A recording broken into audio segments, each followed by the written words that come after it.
Welcome to SFH Presents One More Podcast. Welcome to SFH Presents the One and a Third Podcast. I'm your host, Zach Polk, here with my co-host, Ty Southern. Hey. Just a reminder, we are not medical professionals. Just a couple of fellas wanting to have conversations with real people about real shit. Today we have with us Heidi Chance. Hello, Heidi. Hello. It says Detective Heidi Chance. Yes. I like that. It's fantastic. That's pretty unbelievable. So we'll just start out with the good stuff. What does still fucking here mean to you? Well, as a detective, I've put some real evil people behind bars, and I'm still fucking here. I've had a lot of successes with some of my cases. I got a lot of enemies, and some truly evil people that have hurt a lot of people are behind bars. So I feel like that's by definition me still being here. Kind of in addition to that, since I've been doing this so long, I have experiences with, some traffickers, because I investigate human trafficking, traffickers that I've put in prison who spent their time already and have gotten out, and we've met again. Wow. And then I put them back in jail.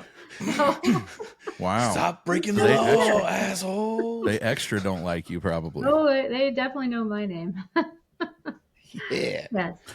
Stealing Well, years of your without life. this getting political at all, in regards to human trafficking, I feel like, Trump appointed, I guess, Tom Homan as the czar for that whole thing. But I was listening to him on a Tucker Carlson podcast, which I'm not a left or a righty. I'm dead center. I don't care. I'm not a fan of either or not a fan of either. I like smart shit. But he was talking about how the efforts they're going to make to try to really affect the human trafficking in the United States. Do you look forward to that? You believe that that's a possibility with this new? Yeah. Yeah, I think, and where I'm at in Arizona, we're already kind of leading in that regard, because we just passed a bill about basically if you traffic a juvenile and it's, if there's a successful investigation and trial or even taking a plea, if you traffic a kid, you're going to spend life in prison. Wow, I love that. Come on. Federal. That's nice. Make that everywhere. Yeah, I mean, Fuck yeah. sex crimes in general are such a difficult thing to broach and even discuss. I mean, just with my own experience with family members that I can't be more specific about, hearing her at one point when I was like, go to the police, and she's like, they're just not going to do anything. And I don't think she aimed that at police as much as that the system itself makes it so difficult sometimes to prosecute people for these types of crimes.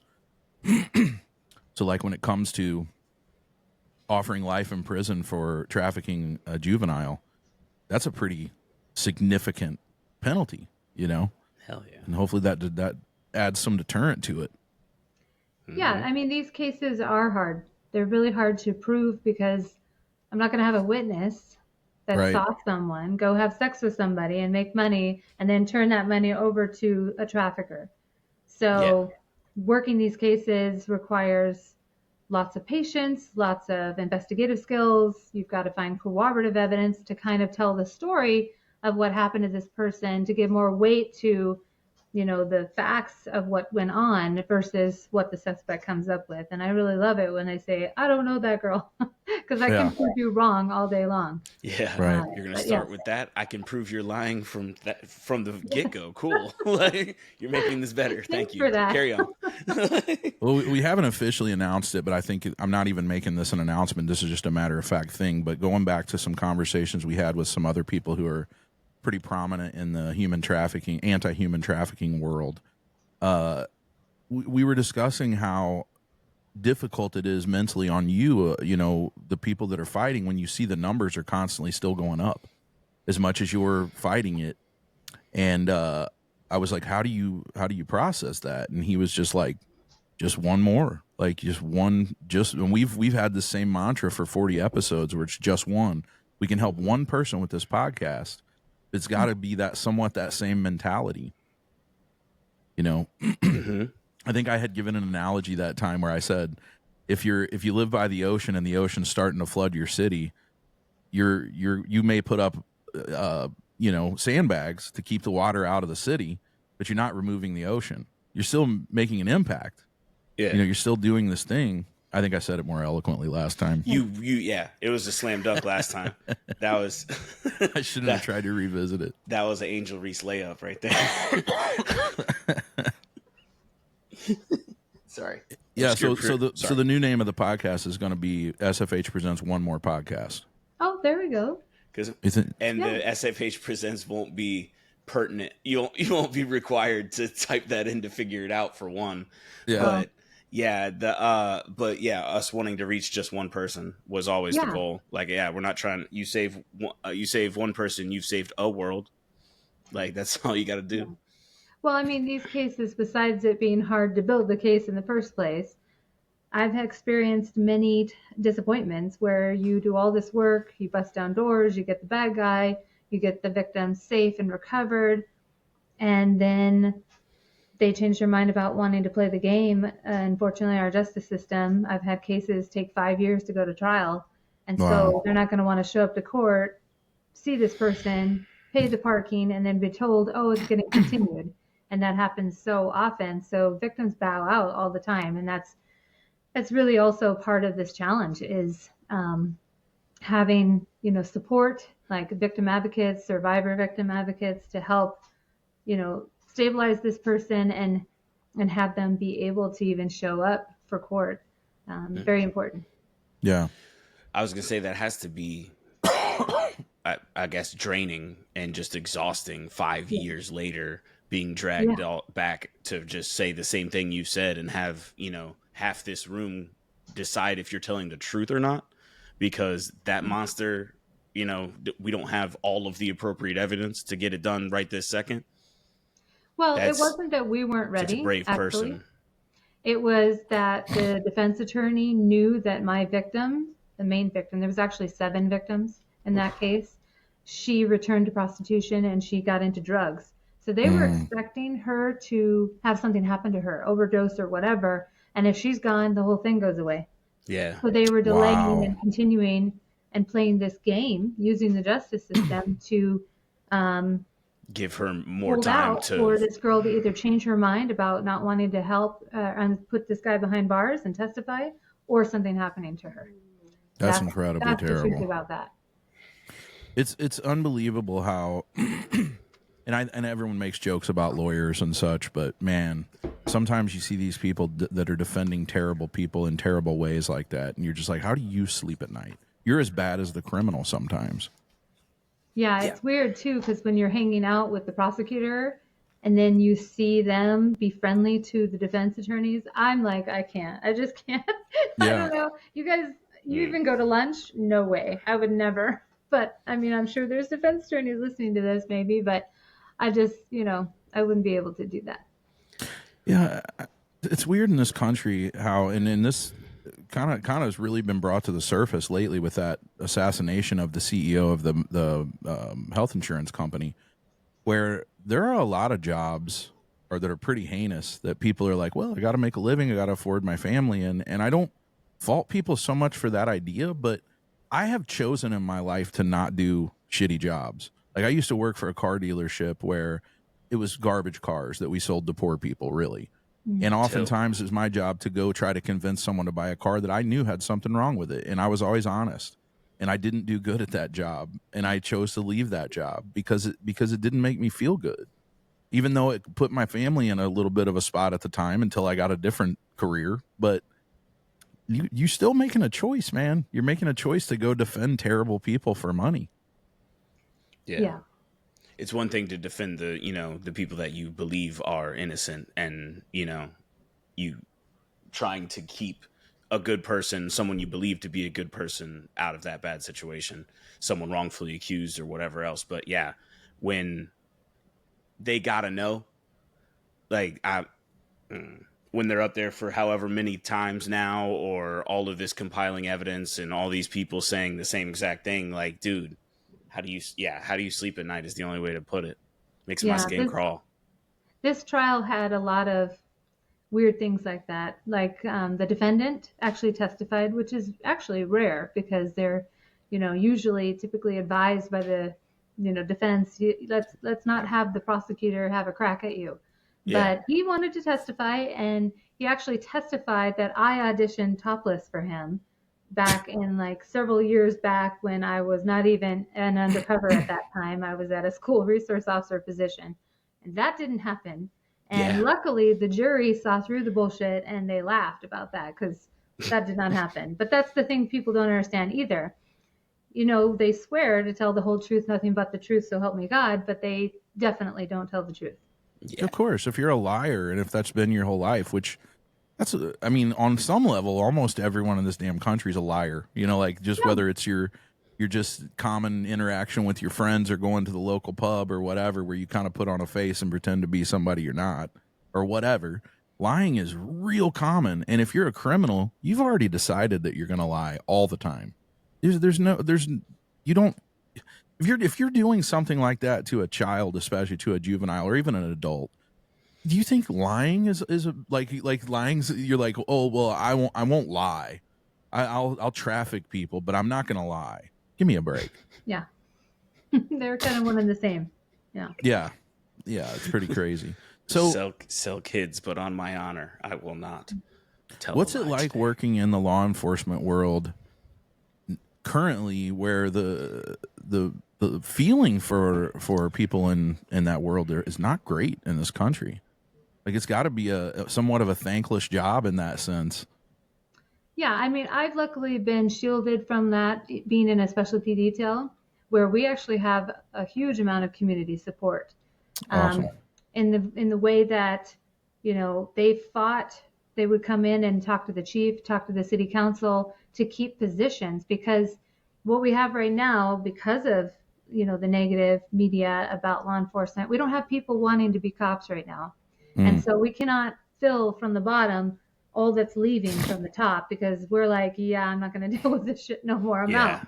Right. And so everyone's retiring and we don't have enough people. And so that's created a situation where agencies are trying to pull from detective positions, whether it's, hey guys, we're going to do, overtime. You put a uniform on, and I did that. I did 3 years of extra supplemental overtime. I was trying to do my high 3 for my retirement, but I worked my day as a detective undercover, and sometimes I'd work double shifts, so 20-hour shifts, and I would put my uniform on and go learn how to be a real cop again in a police car.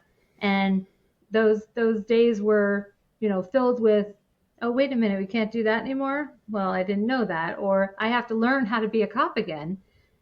Because it's very different. I hadn't been in patrol in 12 years at that point. And, luckily I got linked up with a squad that was very, nurturing and helped the old lady learn how to be a cop again.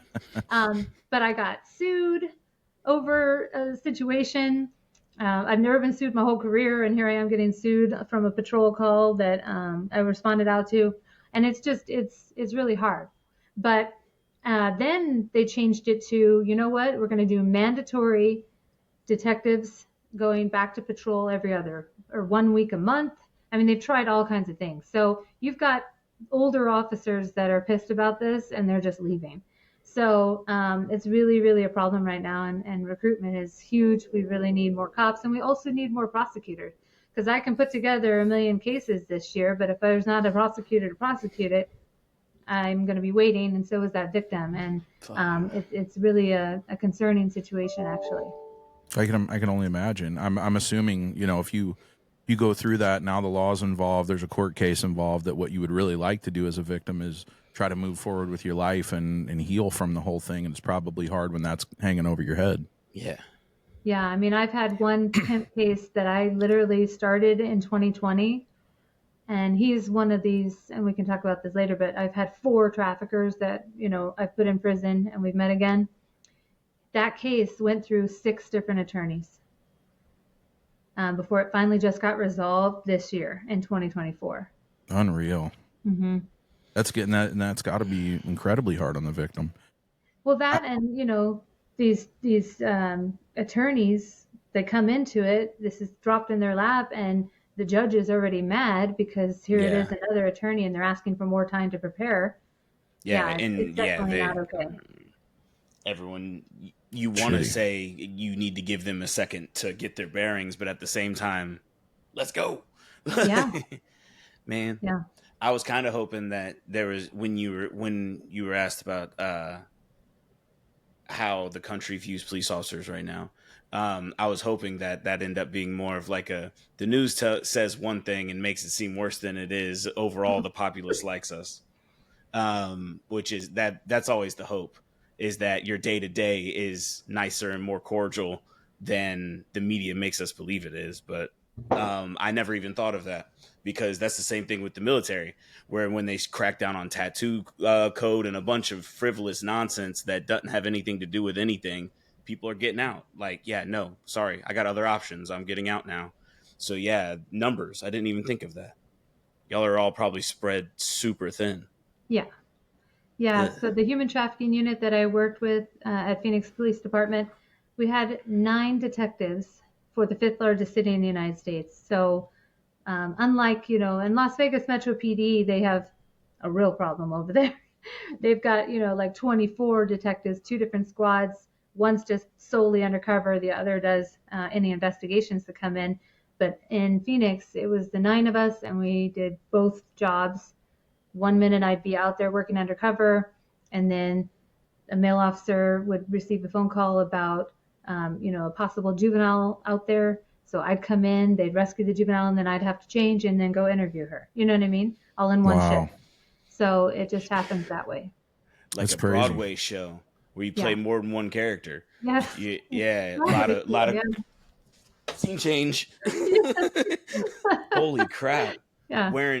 I get wearing hats. I get wearing more than one hat, but having to literally cycle through 4 or 5 hats in one shift is bananas. Yeah. Do you find difficulty separating each billet from each billet? Only or does it probably, take a beat? Yeah, well, and we don't have the luxury to have a beat, I think, because when I'm in that role and let's say that scenario happened, I've got evidence I'm going to lose. I've got to talk to this kid, find out where that hotel room is. There could be another kid in the hotel room right now. Somebody could be, destroying evidence, deleting things off computers, all the things. So it's kind of a fast-paced thing that you have to switch quickly. It's impressive, to say the least. Like, I wish I had something better to say, but that's deeply impressive, because it's hard to downshift, let alone do a lateral move once. Get out of this headspace and get into this headspace. That's not super easy to do, and then to do it not only more than once, but in literal all different situations is straight up bananas. I'm in awe of that. So I feel like, again, not to get political, but I feel like I've had a really bad taste in my mouth for like kids coming out of college, because a lot of them come out with that woke mindset, and those are a lot of the people that are against policing in general. Which my argument for that all along has always been, if you don't like the laws, you go to the lawmakers. It's not the police's fault for doing their fucking job. There's been a couple of bad situations that got blown up, and those are just bad people. Most law enforcement officers I've met have a sense of justice and a desire to do a good job, and to be good people. Most of them have far more patience than I would ever have. God bless. So, but the positive thing in this last round of voting, when Trump got voted, was the amount of young people that voted for him. And I see those people, especially the people from the Midwest, the men and women from the Midwest that kind of grew up with some like solid, like a solid foundation for just being a good person. I think a lot of those people will go into law enforcement. Some of those, like, I think there might be a swell in the next few years, hopefully. Yeah, I feel like the next ones coming up are going to be a more invigorated and motivated crew, because it went too far the other way, where everyone's got to be lax and chill and we all love each other, man. And then no, like at a certain, we still need work ethic and firm boundaries between X, Y, and Z. That's the thing. We can have both. We can have both. That's what I'm saying. Simultaneously. We went way too far one way and it got way too soft and sloppy. But which you could argue that during Trump's first term that it swung too far that way.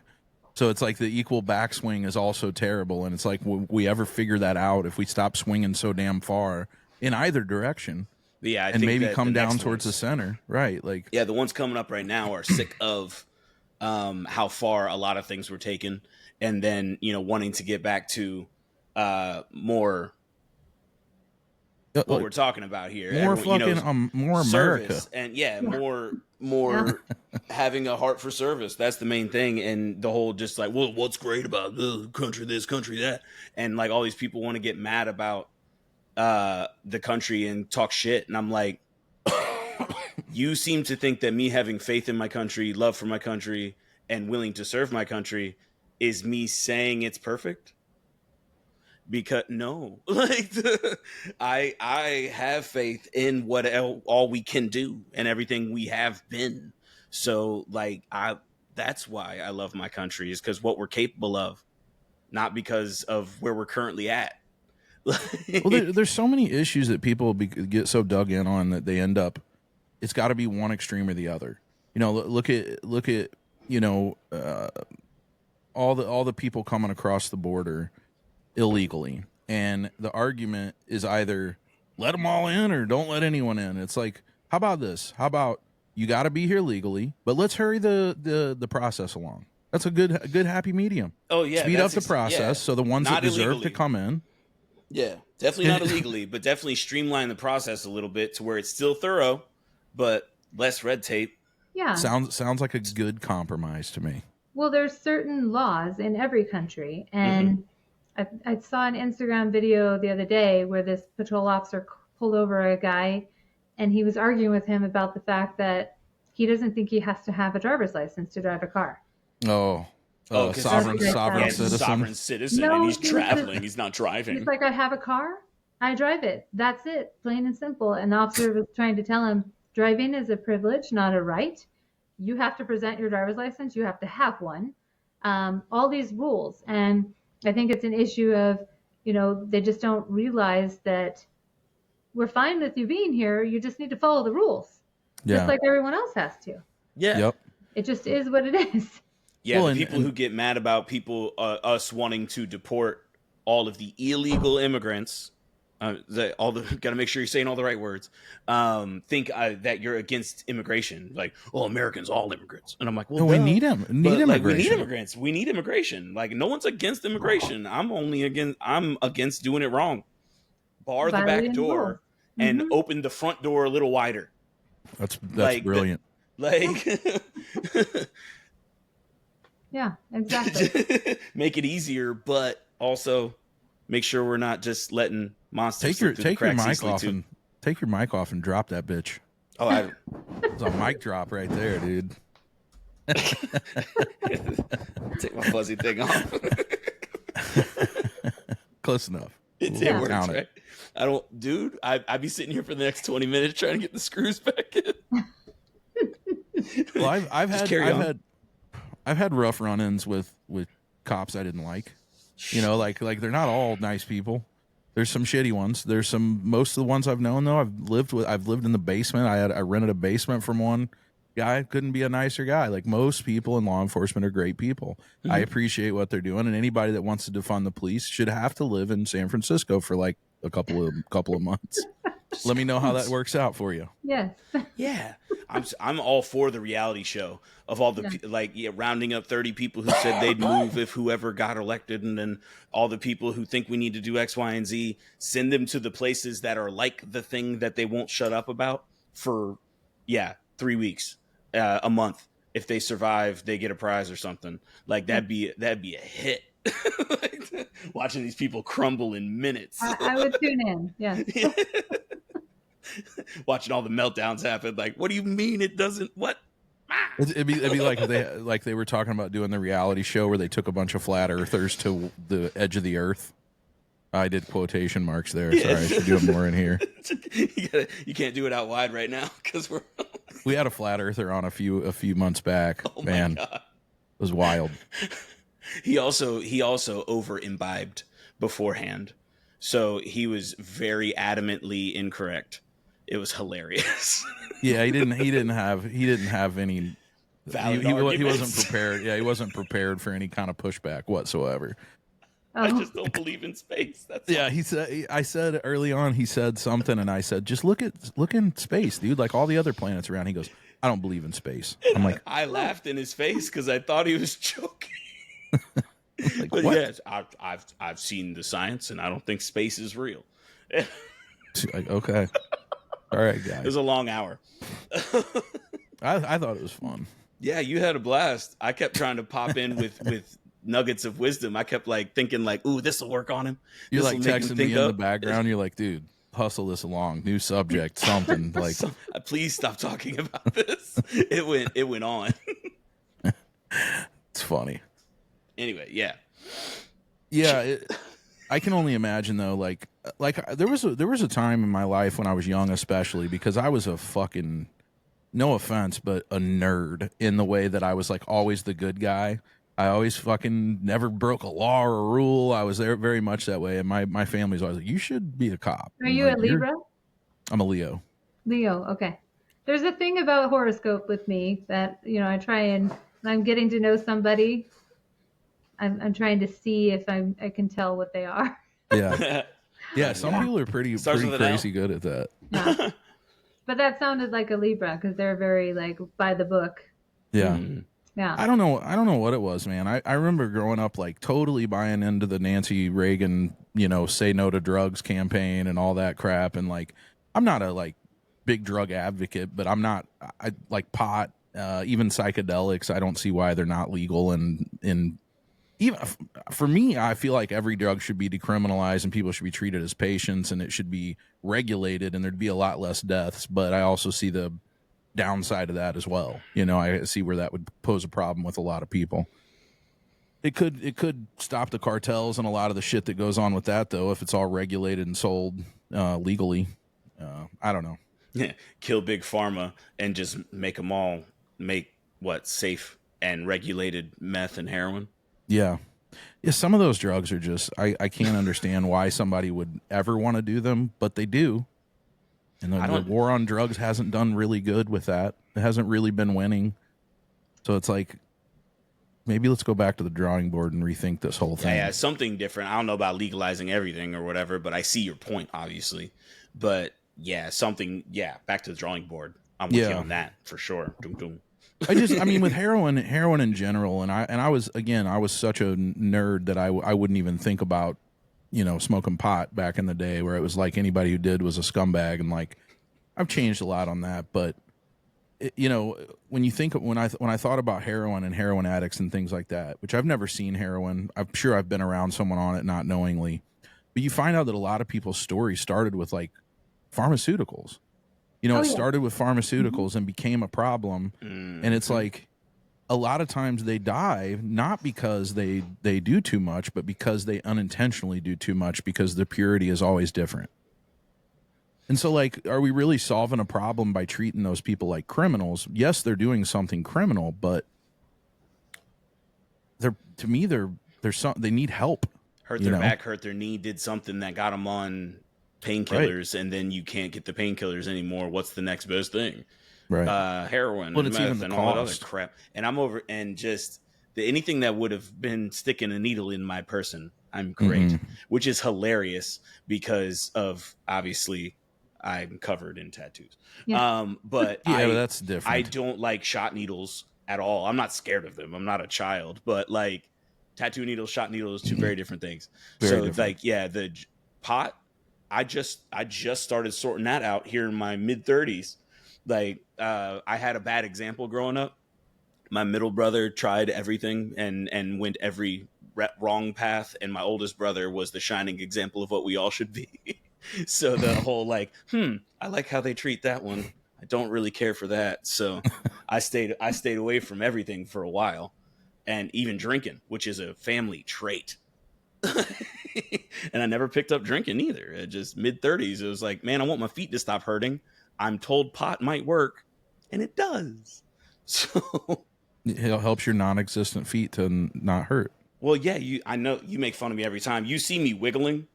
This keeps happening. My legs are going almost constantly because it helps desensitize the nerve pain. he makes fun of me all the time because if my hand is down, it looks like I'm up to no good. So I have to be like up here while my legs are wiggling. Because Zach's a problem. So in regards to human trafficking, and I've asked this question before, but I think it's just important to hear everybody's thoughts on this who are involved. What can we do as citizens? What can we do to contribute or help or like be a part of making that? What can we look for? I know a big part. One person to answer was it just starts in the home with your own children. You know, it starts with raise good people and raise people who know about threats. Yeah. So when I travel around speaking about this to community groups and organizations, I'm talking to them about having the conversation with your kid about how this happens. Because people believe that this kind of happens through the means of an abduction, like you see on Taken and some other movies. But I'm one of those people. Yeah. I used to think that. Yeah, it definitely doesn't happen that way most often. And not to say it never, but most often it is your phone. Like this is the new white van right here. And it is what parents need to know is the tool that traffickers are using to communicate with your kids. So to put it in perspective, when I'm teaching about it, when I first started investigating this crime in 2005, 2006, the national average age of entry into sex trafficking was 15. And now that age is 13. And in my opinion, it's inching closer and closer to 12, 11 years old, which means parents need to actually have the conversation at 8, 9, 10, or earlier if they feel, called to do that. But it needs to be a conversation that's kind of a reoccurring thing that's discussed a lot, not just one time. And it needs to be, unfortunately, very matter of fact, if you're on a social media platform, and first of all, there should be rules about that if you're going to give your kids social media, but if you're going to give it to them, have them be educated enough to recognize the grooming happening so they can self-police themselves.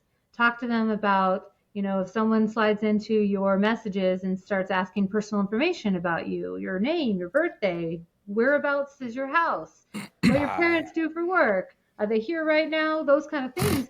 And then when that starts happening, your child can say, wait a minute, my mom told me about this. And then they can stop talking to that person and then go report it to their mom or dad about that conversation. Because, parents can't be everywhere, just, and they could be at school and this happens, If you wanted to, in the first place, though, when you do give them a phone, there are phones out there, and I don't know if you guys know this, that don't even have the internet on them. They look like a smartphone, smartwatch. There's companies out there that make these products. So then that way, if you're getting pressure from your child who wants a phone because everyone in the class has one, you can give them a phone that won't even be open to the internet. Yeah. If you do give them a phone that has the internet, those companies also have like really good parental controls. There's apps out there, all kinds of things. And then, there's, this other myth that's going on where parents think that the education and these conversations are going to happen at school, that I don't have to worry about it because someone at school is going to tell them. But that is not happening. The teachers have too much to do to follow the rules of the school district and the tests and all the things they have to do. They don't have time to do that conversation with your child. Or if they do it, they may only do it once. And it needs to be like a learned thing that it's the job of a parent now to have that conversation. So that's why I wrote my book, because I'm constantly being asked, well, how do you have this conversation? What do I say to my kid? So that's my how-to guide is my book. It's called Talk to Them. I love that. And it is basically, several different things. It's not just sex trafficking. It's sextortion, which is another issue that I don't think is talked about enough, where we've got people in other countries who just really want to hurt Americans. And they can do that through the means of convincing your child to take an inappropriate image of themselves, send it to this stranger who may be posing as a peer, and it could be, some 60-year-old guy at a computer somewhere in another country. And then they turn around and say, hey, pay me $5,000, 12-year-old, pay me $5,000 or I'm going to post that picture of your inappropriate genitalia to everyone and your parents are going to see. And these kids are committing suicide over this. I've So heard. that's That's an terrible. extremely dangerous situation that's happening every day. And we need to talk about it. We need to get, parents involved in talking about that so that they never send that image in the first place. Oh yeah. Well, I think I'm glad you went to. I'm glad you wrote that book. I wasn't before you were even talking about that. I was thinking about how to even say it, how it's uncomfortable to even talk about here.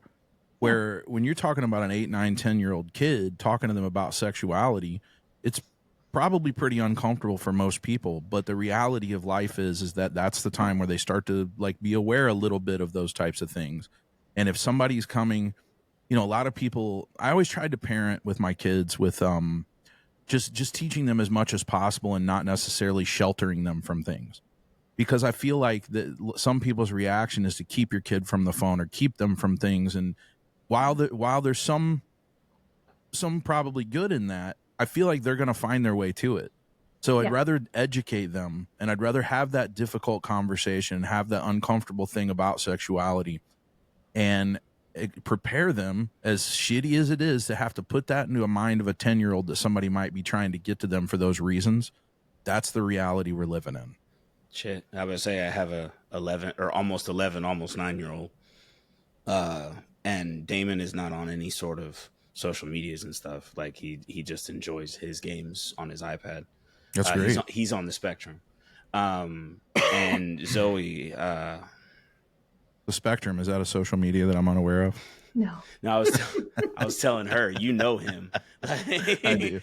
I'm just no, yeah. It's like, I'm just being stupid. The internet is spectrum. No, so he doesn't have anything that would be anything to chat with anyone about. But with our experience with him, me and his mother and stepfather, you were talking about the teachers. Like we were as active as we possibly could be in all of his therapies growing up. He had, OT, PT, speech, behavioral, all kinds of stuff along the way. And we were shocked how many times the therapists were like, man, y'all are my favorite parents. We're like, what? We're like, you're the only ones right now who are like, okay, so what do we do at home?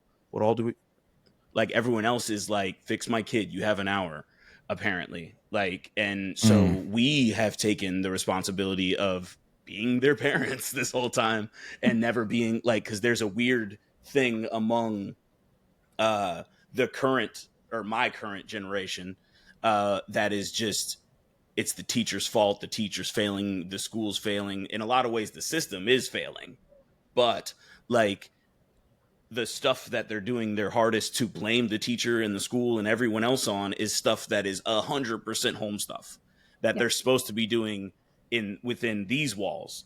With her, it's Roblox is the one she likes. Oh, yeah. And we've ad nauseum with just you aren't chatting with anybody, you're not talking to anybody, like the friends, like you don't look at, check out friend, like we have it set up to where she has to request other people's friends, so she's got people I know as her friends. Yeah, like, the whole acronym in real life. Yeah. Bringing that into like, this is not really friends, even though it's called friends by social media intentionally. This is not people you know in real life. Very important. I was gonna say the main one is the neighbor boy, and like I can hit his house with a ball, like and a lot of times they're on FaceTime while they're playing Roblox together. I did most things right-handed in real life, but I threw left-handed. Okay. Like, so I'll show you a video. I can throw pretty good. I was like, oh shit, we got an ableist. I'm over here talking about being a good father and being present, and you're like, you can't throw a ball that far, you dumb. Like you sneak that in under the radar. You're right in my ear, bro. So, but I mean, even with Sorry. your kids, Ty, like if there comes a point where they're pushing for those bigger interactions, you'll obviously have that conversation and But prepare again, them. so we have had the baseline conversations for sure. She is fully aware of the concept of people that we don't know, she don't know, no clue who they are, trying to communicate with her. She knows to come to a parent. Yeah. Like not just get rid of it. Like we've almost made her get rid of Roblox a few times, just over fear, not because of like this incident or something that we're ignoring. But once you get to the point, say she's 16 and she's like, well, I should be able to have these interactions now. I should be able to meet new friends. Oh, obviously, no, that would be the time to be like, hey, watch out for this, this, this, and this. Oh, the conversation's going to evolve. Again, she 8, February will be 9. And just we haven't gone into detail. People are going to want to steal you and do bad things to you. Like, we haven't gone that far, obviously, but we, bad guys and wanting to do bad things and making sure that they feel comfortable talking to us about literally anything. Because that's always been my thing. Like, I don't care if you broke a timeless freaking heirloom, like that you knew was special and important to me. If you come straight to me and be like, I messed up, look, like, I'm so sorry I did this. Like, I'm going to be sad about the thing. I'm not going to be mad at you. I'm going to be sad about the thing. And we'll work out what happened and how I can protect the other things or how to not do it next time. Is that a parent teaching personal responsibility? Oh no, what an asshole I tend to be. Like, sorry, that's what me and their mother are going for. Just trying to raise humans. So what set you on the path of wanting to get into law enforcement? So I was 18 and in high school, and an opportunity came up for, I thought I was going to go in the Air Force, so I actually was in junior ROTC. All right. And I needed to fill the time because I knew I wanted to be a police officer, but I didn't know, what I would do until I was 21. Mm-hmm. And my dad, who was also Phoenix PD, so he actually, when I graduated the academy, had the chief give me his badge. Oh, that's awesome. Yeah. So very cool. I mean, like that stuff. It says patrolman, which I don't care. Right. That's my dad's badge. Yeah. So I wore that badge my whole career. But so he came in and basically told me of this new program called the Cadet Trainee Program. And so I tested with, people who were trying to be sworn officers, and they were only going to take 5 of us. And somehow I made it because I literally was sitting at the Civic Plaza with like 1,000 people probably taking the written exam, doing the physical fitness the next weekend, and, all of those things. And I made it through, and I actually got hired at 18. So I graduated in May, and I got hired by September. Wow. Right after graduation. That's crazy. Yeah. And so doing that cadet trainee program, I had limited responsibilities. I wore a uniform with a light blue shirt instead of the dark blue. I drove a fully marked police car by myself in South Phoenix. Got flagged down on, real shit a lot because people see police car. Okay, cool. Hey, officer. Yeah. And I'm like, I'm on the radio. I don't have a gun. I had a baton, pepper spray, and handcuffs, and my radio. Wow. Not even a taser or stun gun or whatever you call it. I got some cojones now. Yeah, I was going to say. By myself, little blonde 18-year-old in South Phoenix, if you've ever been to Arizona. But I was going to say, is South Phoenix a rough area? I was going to say, I definitely don't know the reputation of. So, okay. That helps. Lots of crime. I was already impressed. Low income housing. Yeah. Mm-hmm. That at 18, you gotta be a lot tough and a little crazy. Yes. Yeah, I'm over here feeling like a badass because I turned 18 a few weeks before I graduated boot camp. Like, the 2 days after high school graduation, went to boot camp. Yeah. And I graduated at 17 because my parents put me in school freaking early. But yeah, damn, you win. Yeah. Weren't you 20 when you were 20 when you decided to flop on an IED? I stepped on it first off. Like, there was no flopping. I took it like a man. No, they buried it good. The EOD tech who did the post blast was like, you wouldn't have seen it. The metal detector found the other 3, and we had to dig them up. They were very well buried. So like, it wasn't I wasn't paying attention. Oh, I didn't think that at all. I assume they're pretty good at their craft by now. But yeah, I was 20. Yeah, they've been doing it for like 80 years. Yeah. Yeah, I was 3 years in, almost exactly. I went in June of 07 and got hit May 5th of 2010 on my second deployment. Stepped on a bomb. Wow. But here you are. I had a blast in Afghanistan. Here you are, handsome and smiling, you know? Smiling at least, right? So because your father was a cop, that was just kind of what you wanted to do. It was really funny because when I was 16, I was learning how to drive, and I was working at a yogurt store, and so I'd get to drive us home when my dad came to come get me. And when we were driving home one day, we were rolling past a shoe store, and two guys came running out with guns and got into the car in front of us. So literally, we witnessed an armed robbery at the shoe store, and without question, without thinking, my dad said, "Follow that car," and I followed. And basically, we followed it through the parking lot out to the intersection, and then they noticed us paying attention, and they took off and ran the red light.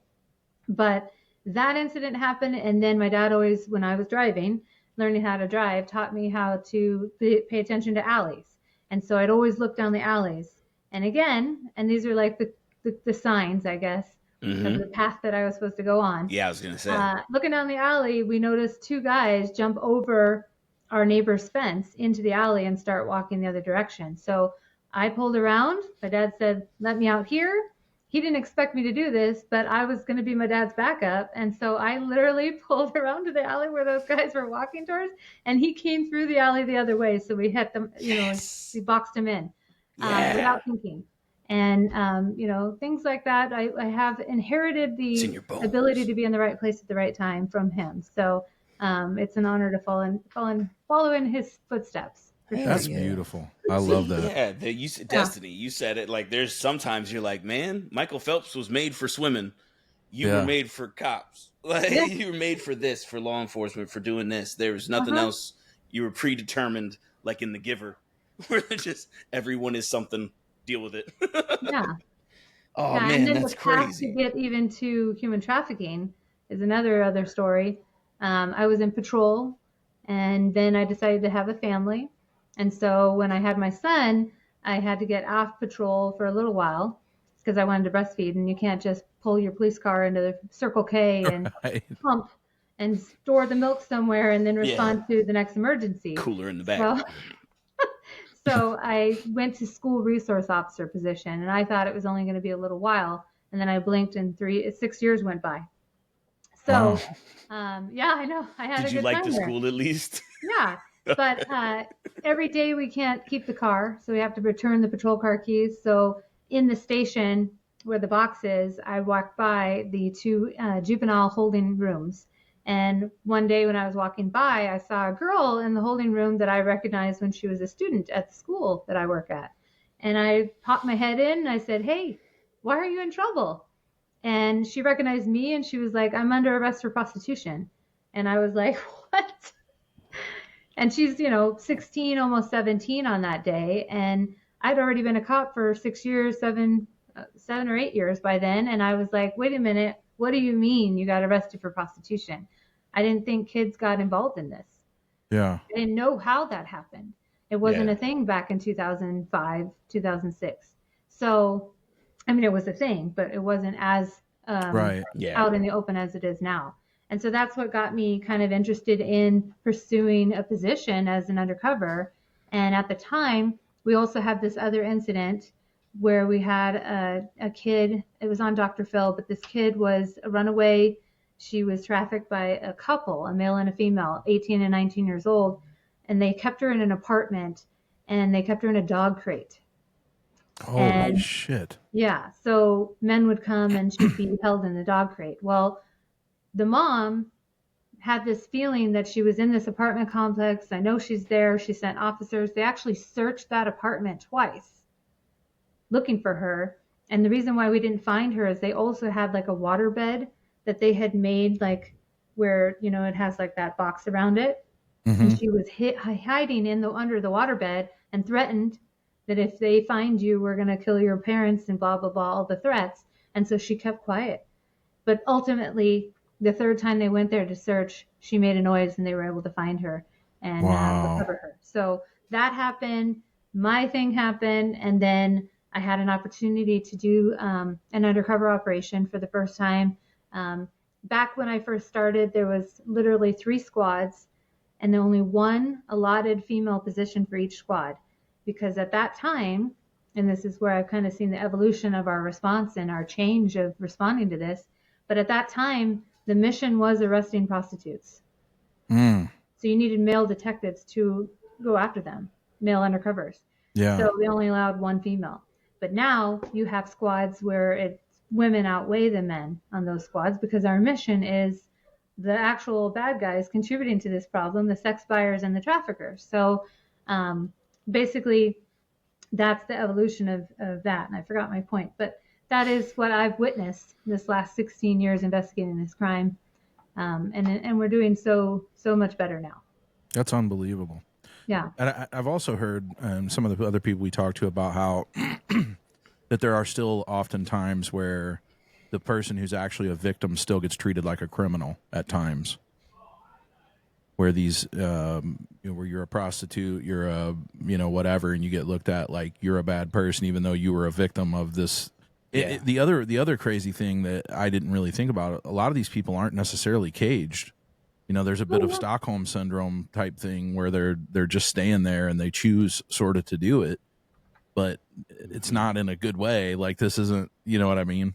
I think that's another misconception. I think the general public does think that there's basement somewhere where they're, bunk beds and shackles. Yeah. They get kidnapped, they get drugged somewhere, they get chained to something, and that's how it happens most of the time. But that's not the majority. Well, that's how a lot of it flies under the radar, because if they are just emotionally manipulating them into staying in that situation, then they're not technically doing anything illegal. And it is just sex between consenting adults. And that's a weird gray area that these professionals got to fucking deal with. Yeah. So for me, my ulterior motive for, not only promoting my book, but on my services, but I also, as a investigator who's still investigating human trafficking, the most important thing for me is an informed public, because those are my jurors. And so when I do these community presentations and I'm teaching at organizations, I'm talking about also the fact that these victims don't realize they're a victim.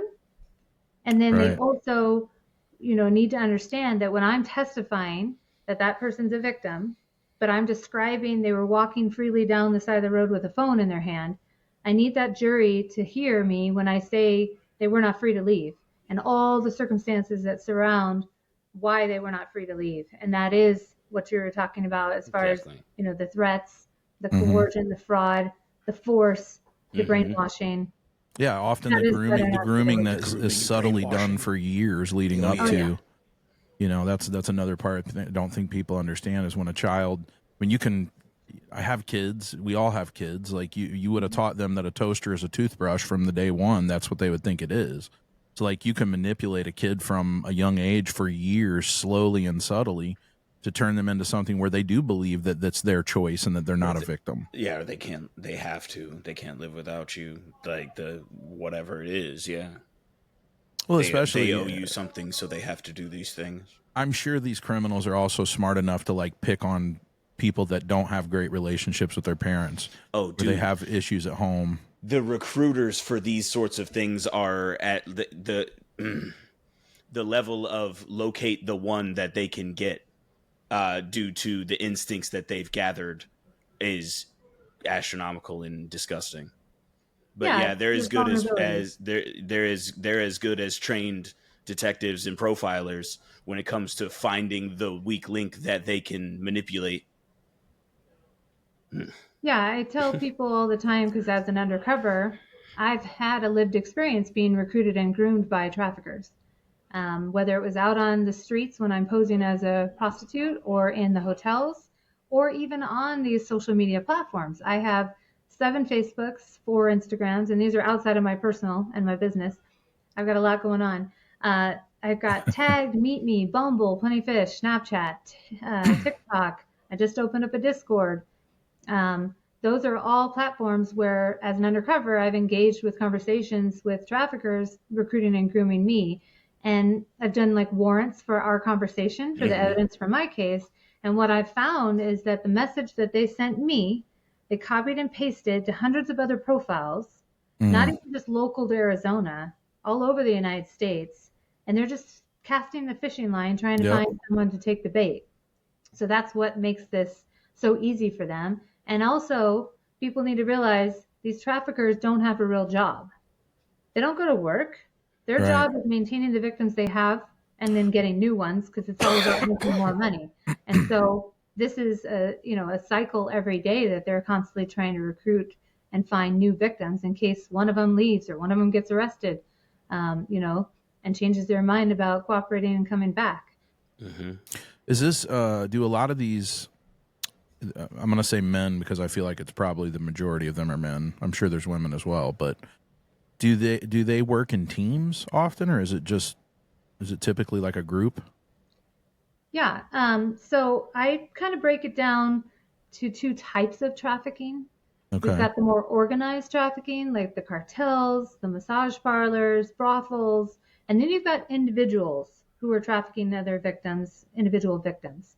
And what we've noticed is they used to be more territorial, where they would like literally shoot each other over a corner, with the competition. But now we've noticed they kind of are linking up. They're traveling together. They're doing counter surveillance for each other. They are switching between, their victims, kind of, sharing. And it makes it a little bit harder for us to decipher this victim and which trafficker are we talking about here, because they have had many, including ones that travel together and work together. Wow. What? This is just something I'm curious about. And I don't know that I have an opinion one way or the other, but what are the trafficking numbers and the situation in like Nevada where prostitution is legal? So prostitution is not legal in all of Nevada. It's just the one county. It's just, okay. Yeah, it's just that's another myth. And that's why they're, getting you with those cards or offering you a free limo ride, because they're trying to get you to where it is. To that county. Yeah. I've actually been to the Bunny Ranch in that county. I was at a conference for human trafficking investigators, and these two guys from Fresno wanted to go. And I'm like, I want to go with you. I don't have a car, but I'm like, I'm going with you guys. So we went and acted like we were going to buy a girl, and I looked at all the themed rooms and probably where, what's the Kardashian who was dating the one guy that lived at the basketball player? Yeah, I saw the room that he was hanging out in, and wow. Sorry, immediately I'm like, oh no, the Kardashian that dated the one guy. I'm sorry. Sorry. No, it's okay. I'm not familiar with the crew. Yeah. But it's one of those things where we don't know that the girls that are there willingly, that aren't being forced. Yeah. And I think that this misconception of let's just legalize this, that's the answer. We can learn from other countries who have done that, and it's not the answer. Okay. And in addition to that, that's just going to cause more sexually transmitted diseases, all the things. So, in theory, I feel like it could if it was regulated properly, but then obviously you've got to have people in place that are being paid to do the regulation, and there's a whole lot of things. But like, if it was regulated from the people working, having to acquire the right to work in that field by proving, that they're doing it on their own, they're proving that whatever, and also having to get regular checkups to avoid, I don't know. Like in Firefly? And that's just it. In that brothel, they do get checkups. But if they catch something, they're fired. And then what do they do? And if someone's controlling them behind the scenes, now they're going to make them do it out on the streets. And you're already ruined. You might as well keep doing advertisements online. So it is. So it's not really any better in that county than it is anywhere else. No. Mm-mm. Interesting. Yeah. That's a good question, though. Yeah, it's hard to, we live in what we call a free country, and and I think freedom should be free up until the point that you're damaging someone else or someone, so this ties into that. Like if there's somebody manipulating another person, that's a problem on any level, but if someone chooses to be a prostitute and they want to offer something in return for money as an adult, as a healthy adult to another healthy adult, I don't see the problem with it personally. I've never hired a prostitute. I think I'd be too afraid to do so, to be honest, but it'd be like complimenting a woman on her pregnancy. I would be I'd be so scared I was wrong. Yeah. Like how much? Slap. Like, oh shit. Yeah, like, congratulations on the baby. What baby? Oh, I'm leaving now. Sorry, bye. and I'm also thinking results driven too. Like again, going back to the drug thing or even the legal prostitution thing, like I don't know what the possibilities would be of how you could do it legally where it was regulated and people were taken care of. And I don't know if it's possible. It could be way worse. I have no idea. Well, but I'm also like looking at what's going on and I'm like, it's not good. Yeah, but you can look at states that have restricted guns, right? Yeah. And they've outlawed guns. They put all these restrictions on guns. People are still getting guns.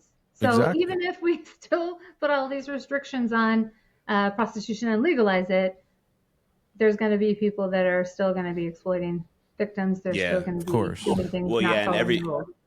Yeah, and what they're doing is not going after anything legal. Like, yeah, they're trying to find all of the children who are getting snatched up and stuff anyways. Yeah. So, I mean, because it would still get filtered in. A lot of illegal activity would get filtered in depending on, I mean, I don't know how you could regulate it enough, basically. Yeah. And that just seemed, that's more and bigger government is what that sounds like. And they're way more in your business for it to be regulated to a point where it's not dangerous for more people than it isn't. Yeah, but you still have the problem. But you're still having the problem. The government's involved in a different way, and now it's more dangerous. It's like let's go back to heroin for a second. Just using your example of guns, like good people having guns is good in the long run. Like bad people are gonna get the guns. So with heroin, there's gonna, even if you legalized it and had regulated heroin, I don't want to say legalized, but decriminalized. If you decriminalized heroin, and you still had a problem, you're going to find that there's going to be a lot of people, though, who can do it in the comfort of their own home safely now, instead of getting it from some crooked-ass person at the corner who could do God knows what and not knowing the purity of it. I feel like in the long run, it's a net positive, even though there's still going to be a downside to it.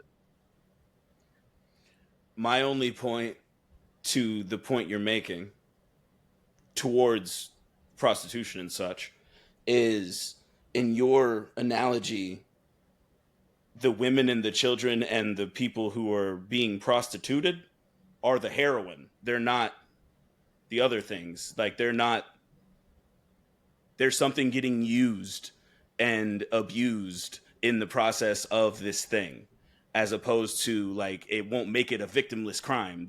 So you think that anybody who chooses to have sex for money is a victim? No, I'm saying in the analogy you just said, where if we decriminalized prostitution and whatever else, there'd still be a big section of it that would end up being women, children, boys, whoever, people who weren't fully willing or were coerced or manipulated or whatever. But in the analogy, it's not person drugs.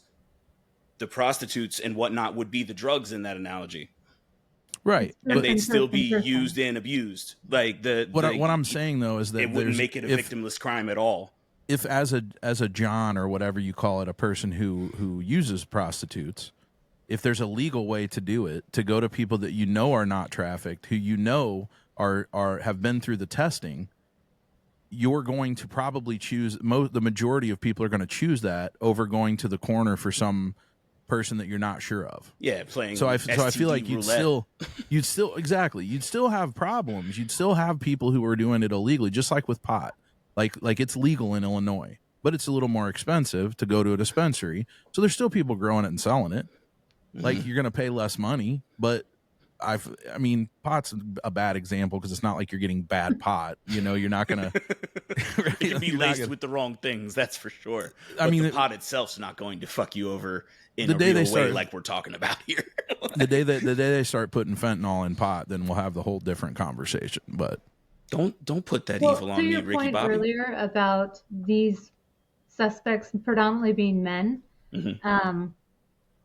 I, in my 16 years of working this crime, plus my colleagues, I've never heard anyone describe a woman buying sex. So it's men buying sex as far as sex buyers, Johns. Yeah, I was going to say, there's not Janes, there's only Johns. That's been my experience. Traffickers, however, though, there are female traffickers.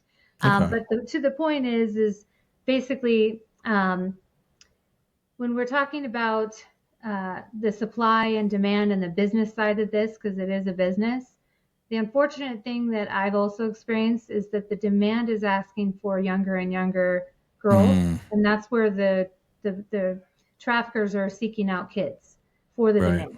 And so that's still going to happen. And you know, adding that into this scenario that we're talking about, this is not okay in any scenario, either one. Yeah. Right, because you would obviously, if you were going to decriminalize prostitution and you were going to regulate it, you would have an age limit. Like, you couldn't do it unless you were a certain age. So those people looking for younger are still going to go in, you know, and find illegal ways to find the people who are finding younger for them. Yeah. And I suppose in the end that those are the people we need to protect the most. You know, obviously the young people. Mm-hmm. That's what we're talking about the whole time, man. Hour, 5 minutes now. When you talk about, you know, a person being a victim, because I have this other perspective here, where I had a girl who we put her trafficker away. She testified on her 18th birthday. We had her safe. She was in the child welfare system. She was aging out into independent living. Department of Child Safety was going to provide her an apartment. As a survivor of sex trafficking, she got a scholarship for a full ride to Arizona State University. We legally helped her change her name because this trafficker is a gang member as well and extremely dangerous. And unfortunately, and this is where we have to draw a line in the sand, unfortunately, and that trafficker I had arrested in 2014, and that case fell through, and then got him again and finally got him. He got sentenced to 108 years. Wow. Unfortunately, after the trial, within like a month and a half, and all these benefits and positives and things were happening, we were investigating a different trafficker who, this has happened to me 4 times now. So this other trafficker who I arrested in 2012 did his time, came out, and was trafficking again, which is the other dynamic going on here. Prison's not helping. It's not solving any problems. Just makes him not better. Changing any behaviors. We went to go do search warrants on his a registered sex offender because he was pimping a kid in 2012. And we went to knock the door, and my girl from the other case opened the door. Oh, wow. We had her safe.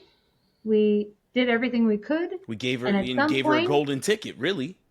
She made the choice to go back to that life. And that's, you know, the other issue here with the, you know, all the options and all the things. When you live, you know, several years learning that you can make $80 in 5 minutes, you're not going to want to work at Taco Bell making minimum wage. It's true. So the opportunities need to be businesses wanting to hire survivors and actually pay them decent. So in that way, that's more of an incentive as well, in addition to all the other resources and things that we try and offer them. Well, poverty in general is at the center of a lot of crime, really. I mean, a lot of things are out of desperation, but even like this is kind of a weird connection, but I dated a couple of like exotic dancers, you know, throughout my musical career. And it's the same thing though. Like they in ways wanted to stop doing that, but it was hard for them to even come close to making the same money doing anything else. So it's like, I can go down here and do something that I'm not really that fond of, but I make a boatload of money. And if I stop doing this, I'm going to have to, what am I going to go work at the mall and make a fraction of it, putting 40 hours in? It's really hard. It's a hard thing to change to. Yeah. And that's, you know, where we're at with all of the resources we have, having that one last thing where they have a job that they can step into, or, you know, the college degree, that's a good thing, but they've got to put in the time and effort, and they don't have to do that in that other life. So it is definitely difficult. Yeah. See that.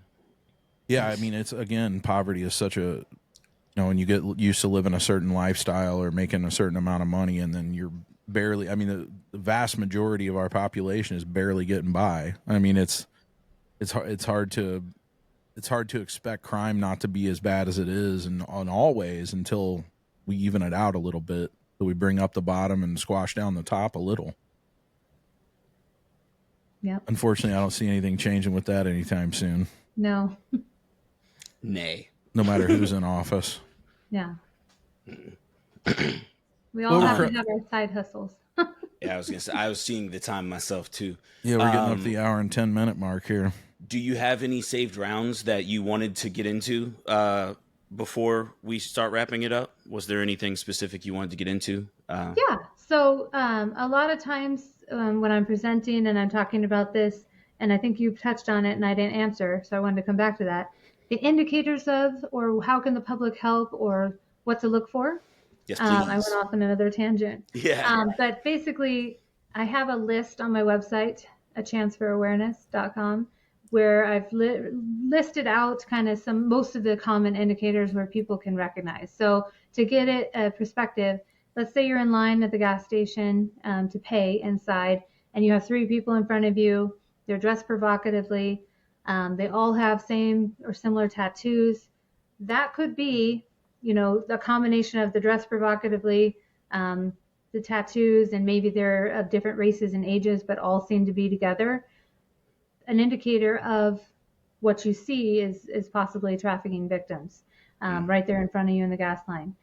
If you want to get involved and make a phone call and be a good witness, we, law enforcement, are going to need some things from you. You don't have to provide your address. We don't have to show up at your house, but we do need your phone number and, the ability to call you in case you saw something else that we need to know if you witnessed. Yeah. We need to know like a good description of this person, race, age, hair length, pictures. Describe their clothing, height, like physical attributes, height, weight, any other, issues. Are they missing teeth? Are they walking with a limp? Something. Last known direction of travel. If they left in a vehicle, maybe describe the vehicle for us. Capture the plate if you can get video or pictures of it. Not putting yourself in harm's way, but being a good witness. That was what I was going to say. I was like, would you encourage them to try to on your phone and then be clicking? Yeah. I was going to say, stealthily as you can, take pictures. Yeah. And, that's your part of getting involved and helping, because you may be, by making that phone call, helping us rescue all 3 of those victims, who maybe God knows what happened to them. And, getting involved in that way. As far as some of the other indicators, obviously, if you're talking to someone and, you find out that they're living with the person they work with, they're working at night, the other person controls everything about them, their money, what time they're allowed to go anywhere, or always has to be with them if family's trying to talk to them on the phone or see them, and this person always has to be around, protecting what's being said. Multiple cell phones, for a kid, if they just random show up with a phone at your house, well, who gave you the phone, or where'd the phone come from? Who's paying for the service? Even if it doesn't have service, it can get on Wi-Fi at Starbucks. So where did the phone come from? Anyone who's, and not to be judgy, but we've all lived long enough to know that no one gives you anything for free without expecting something in return. So if some kid shows up to school with a new purse or a gift of some kind, who's showering them with these gifts? And what'd you have to do to get those gifts? And why is this person giving my kid gifts? Without me knowing who the hell they are. Do these victims often refer to the person, like you said, they're like lingering around when they're on the phone with the family, or always got to be with them? Do they refer to them as their boyfriend or something, or how do they refer to them? Yeah, absolutely. Okay. Boyfriend, the word daddy comes in mind. That's something that we would recognize. No one really calls their boyfriend daddy. Right. But the term daddy is intentional because that trafficker wants to replace an authority figure in that victim's life. Right. But they are getting smart. They know that we know about daddy, so they're like, in the contacts of the phone, we'll find like Juan or some other random name, just like a cheating person will put somebody's name in the phone contacts. That's not really who that is. But that is, obviously them taking steps to avoid, getting caught. But those kind of indicators. And then once you have this, how do you report this? So that same scenario, you really call 911 when you got three adults in front of you that might be victims of trafficking? Probably not. Most states have their human trafficking hotlines now. There's the National Human Trafficking Hotline. But if it is where you see those people in front of you and it looks like under 18 person, that would be a 911 call. You're not bothering 911. That's what they're there for. And we need to act on this if you think that's a kid being trafficked, because they might be a missing juvenile. They belong somewhere, probably not with the people that they're with. Right. So you can text and report to the National Human Trafficking Hotline, but understand that that's in DC, and I'm all the way in Arizona. And let's say you're witnessing this in Arizona, there's a delay of that information getting to us. So your best bet, if it's a crime happening right now, that would be a 911 call, or your non-emergency phone number for your police department. Mm-hmm. Every local PD has a number you can just Google, right? Yeah. Also true. Yeah. Very cool. Mm-hmm. Yeah. Well, so I just wanted to, close with, getting involved in that way. But also, if you wanted to get even more involved, you could Google organizations that assist with trafficking, where they either have shelters where they need volunteers, or when I, as a detective, I'm sitting across the table from a victim that I'm just meeting and I'm trying to build rapport with and ask them questions about this investigation, they're thinking about their shit back at the hotel. They're worried about their makeup and their toiletries, their hygienes, and their shoes that the trafficker let them buy. They're not worried about anything else. And for me, as an investigator, to have like a backpack full of those items that were collected and donated and gathered together, like size medium hoodie, because those police stations are cold, and they're probably not wearing any undergarments. They're wearing, they've got a tiny little dress this big, and they've got a phone, and they've got their, makeup and stuff in their purse, and that's it. Mm-hmm. So for me to offer them their own property and things that will belong to them, that they don't have to worry about anyone taking away from them, is huge. And so if you wanted to get involved so much as doing that, or even volunteering at these organizations, those are all ways to get involved. I love that. I really appreciate that. And remind us again what your book's called. Yeah, it's called Talk to Them.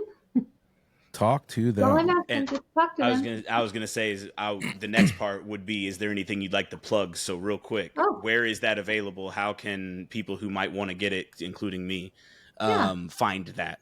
Yeah, it's anywhere where books are sold, but most likely Amazon. I have it in paperback and ebook, and then I have goals for 2025. I'm going to try and record an audio recording of myself reading it, and then I have another officer that I found on LinkedIn, where she's she's a professional translator also. And so I'm going to have her translate it in Spanish and also speak it in an audiobook form for me, because that's huge for me to be able to get this in the hands of that demographic, so then that way they can help their kids too and prevent this from happening to their kids. Because, traffickers are targeting those kids because they know their parents don't speak English. So they're not going to know what's going on. Right. Mm-hmm. That's why you've brought up several things throughout this whole conversation that I was like, I've never even thought of that. That would make perfect sense. And then the website, a chance for awareness. Chanceforawareness.com. There we go. And then I have make sure we got that at the end with all the plugs. Yeah. And then those two companies that I talk about, and there's more, Bark Technologies, if you've never heard of it, and Gab, G-A-B-B, Gab Wireless. Those are just two. And I only mention those because in addition to having the devices, they both have blogs, and they're very, they do the homework and the hard work for parents by investigating these new apps that pop up every other day. And they will rate the app as far as how dangerous it is, how easy it is for a predator to create a profile and engage with your child. And, when we talk about the job of being a parent is being on the up and up with what's going on with the, the apps that are on the phones, and the games and things, parents don't know, but they can go to one centralized place to find that information and make their decision on whether or not that's A-okay to load on the phone or not. So I think they're doing a great job. That's cool. That's a cool thing. Okay. We just had a psychologist on who works with the Mental Health Coalition, and he works directly with all the social medias, and he came up with this whole system. He's trying to integrate into it where it gives them a score, all the social medias, based on how good they are for your mental health, basically, how aware they are. And I'm standardized score. Yeah, I love all this shit. I mean, this is so important to the future because this social media and our cell phones and shit is not going backwards. Like they're going to just keep adding and growing it. So we got to embrace it. Let's figure out how to do it safely. We're going to total recall, have phones in our hands here soon. Yeah. Yeah. On the back of my book, I have the quote, "You cannot raise your child like your parents raised you because you were raised in a world that no longer exists." Boom. So that's definitely what's going on here. That's a brilliant quote. Make her drop her mic. That's because that's the absolute truth. Boom. Well, Heidi, thank you so much for coming on. It was a very enjoyable conversation. We'd love to have you back here in a few months or something, just to check up, maybe. Part 2. Absolutely. And anytime I offer this to everybody, if there's anything that happens, anything you got coming up that you want us to plug for you, just hit us up and let us know. We'll throw it in an episode, here at the end. Yeah, when I release the Spanish version of the book, that would be amazing. Yeah, we'll put it up. Oh, yeah. I'm already going to make a post about talk to them after I buy my copy. Yeah, thank you. No, shit. Anything that might give me a better edge or understanding on helping arm my children for life is something I'm taking in, I assure you. And having talked with you for almost an hour and a half, I would say I know you know your shit, so I'm excited to check it out for sure. Awesome. Thank you. What he said. Thank you so much. Thank you so much for coming out and talking with us and illuminating several different things that I never even would have thought of. But yeah, again, like he said, we'd love to have you back in like 6 months, do a part 2. Okay. Yeah, thank you for being on. Thank you for what you do. And thank you for all you listeners who have tuned into these now 40 episodes. Top 10% video podcasts on Spotify. Wow. That's us. Really? We found that out today. I don't know how impressive that is. I don't know if there's only like 100 on there. There could only be like 100. I don't want to look up the numbers because it sounds cool. Top 10%, motherfucker. That's excellent. Let's just carry it with us like a badge. It doesn't matter. Yeah. I'm proud of it. I'm gonna get a patch made. Anyway, thank you guys for tuning in. Like, share, subscribe. Word of mouth is huge. Tell your friends about it. We're going to brand change here pretty soon. We'll let you know all about that. But thank you guys so much again, and we're glad you are still fucking here. Thanks.